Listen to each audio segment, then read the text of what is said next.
কথায় আছে মাছে ভাতে বাঙালি। তবে আমার চ্যানেলে কিন্তু অনেক রকম বোয়াল মাছের রেসিপি আছে, তবে আজকে বোয়াল মাছের রেসিপিটা আমি একটু অন্যরকম করব। এখানে আমি নিয়েছি বোয়াল মাছ, আর নিয়ে নিলাম এখানে দুধ কচুর পাতা। তবে কচু পাতার মধ্যে আমি বোয়াল মাছের এই রেসিপিটা কিভাবে বানাবো সেটাই আমি আপনাদের সাথে শেয়ার করব। তবে চলুন দেখা যাক আমি রান্নাটা কিভাবে করি। এখানে আমি বোয়াল মাছগুলোকে তুলে নিয়ে পরিমাণ মতো লবণ আর হলুদটা মাখিয়ে রেখেছি কিছুক্ষণ আগে। এবার আমি এর মধ্যে একে একে অনেক কিছু জিনিস মিলিয়ে দেব। তার মধ্যে হচ্ছে একটা বড় সাইজের একটা পেঁয়াজ আমি কুচি করে কেটে নিয়েছি, সেই পেঁয়াজ কুচিটা আমি দিয়ে দিলাম আগে। দিয়ে দিচ্ছি দুটো মাঝারি সাইজের আলু পাতলা পাতলা করে কেটে নিয়েছি, আলুগুলো দিয়ে দিলাম। এবার দিয়ে দেব এখানে 1 চামচ লঙ্কার গুঁড়ো আর হাফ চামচ কাশ্মীরি লঙ্কার গুঁড়ো। এবার এখানে দিয়ে দিচ্ছি আমি কালো সর্ষে পেস্ট করে নিয়েছি, সামান্য কয়টা কাঁচা লঙ্কা দিয়ে 2 চামচ সর্ষে, কালো সর্ষেটা আপনারা চাইলে সাদা সর্ষেও দিতে পারেন, কিন্তু কালো সর্ষে দিয়ে যে কোনো রান্নায় কিন্তু ঝাঁঝটা ভালো হয়। কালো সর্ষে আর সাদা সর্ষের মধ্যে ঝাঁঝটা একটু কম থাকে বলে আমাদের ঘরের বেশিরভাগই কালো সর্ষেটাই ইউজ করা হয়, তার জন্য আমি কালো সর্ষেই নিয়েছি। এখানে 2 চামচ সর্ষের সাথে কয়েকটা কাঁচা লঙ্কা দিয়ে আর সামান্য একটু নুন দিয়ে আমি একটা পেস্ট বানিয়ে নিয়েছি। সর্ষে পেস্ট করার সময় সবসময় একটু নুন দিয়ে দিলে কি হয়, সর্ষেটা কখনো তেতো হয় না। অনেক সময় সর্ষে পেস্ট করলে তেতো হয়, সেই তেতোটা আর হয় না।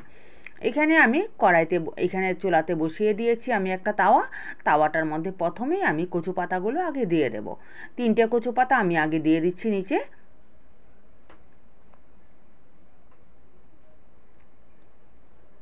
কচু পাতাগুলোকে দিয়ে এবার কিন্তু গ্যাসের আঁচটা একদম লো করে দেওয়া আছে। এবার আমি মাছগুলোকে সুন্দরভাবে সাজিয়ে দিয়ে দেবো এখানে কচু পাতার উপরে।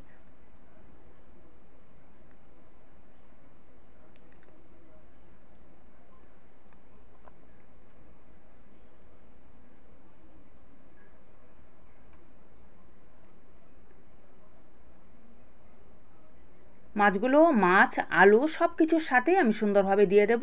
আমি কিন্তু এটা মাখানোর সময় আমি কিন্তু সর্ষের তেল দেইনি, সর্ষের তেলটা দেব আমি এই যে এখানে পাতাটার মধ্যে দেওয়ার পর উপর দিয়ে আমি সর্ষের তেলটা দেব।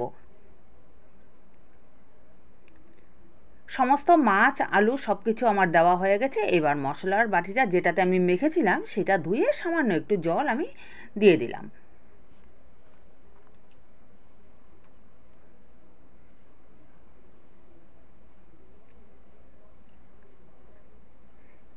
এবার আমি এখানে এই যে কাঁচা সর্ষের তেল যেটা সেটা আমি উপর দিকে দিয়ে দেব। 3 থেকে 4 চামচ পরিমাণ আমি সর্ষের তেল দিয়ে দিলাম। দিয়ে এখন আমি উপর দিকে আরও 2টো পাতা দিয়ে ঢেকে দেব এইভাবে। এটার যে একটা গন্ধ খুব সুন্দর হয়, খেতেও ভালো লাগে। এই যে পাতাগুলো দিয়ে এইভাবে ঢেকে দিলাম, ঢেকে এটাকে আমি ভালো করে সাইডগুলো একটু বটে দিচ্ছি, দিয়ে এখন আমি ঢাকা দিয়ে রেখে দেব। গ্যাসের আঁচটা একদম মিডিয়াম করে দিয়ে আমি এটাকে 2 থেকে 3 মিনিটের মতো ঢাকা দিয়ে রাখবো। তবে এতক্ষণ যাবৎ যে সকল বন্ধুরা আমার ভিডিওটি দেখছেন, আমার রান্নাবান্নাগুলো দেখছেন, যদি ভালো লেগে থাকে তবে অবশ্যই আমার চ্যানেলটিকে সাবস্ক্রাইব করে পাশে থাকা যে বেল বোতামটি আছে সেটি অল করে আমার সঙ্গে থাকবেন।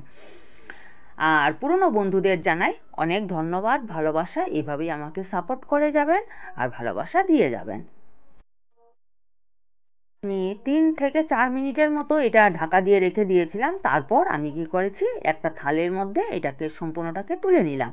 এবার আমি এটাকে উল্টে দেব আবার।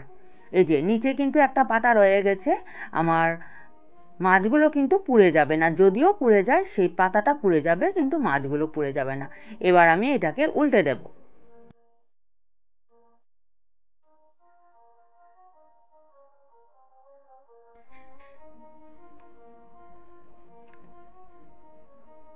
একটু জল ছিল, জল থাকার জন্য এটা পুরোপুরিভাবে আমি উল্টাতে পারিনি।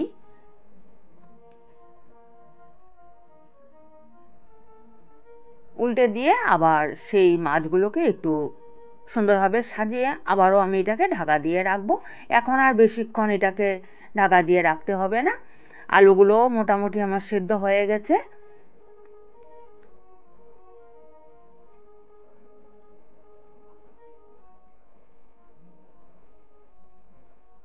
এই যে দেখুন, এখন আমি আবারও 3 থেকে 4 মিনিটের মতো আমি ঢাকা দিয়ে রেখে দিয়েছিলাম।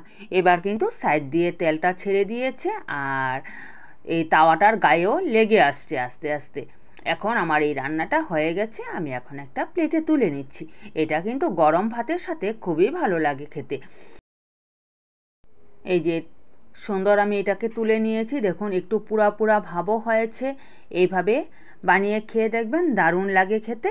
তবে আজকের মতো এই পর্যন্তই। আপনারা সবাই ভালো থাকবেন, সুস্থ থাকবেন। আবারও নিয়ে আসবো কোনো এক রান্নার রেসিপির সাথে। ততক্ষণের জন্য বাই বাই।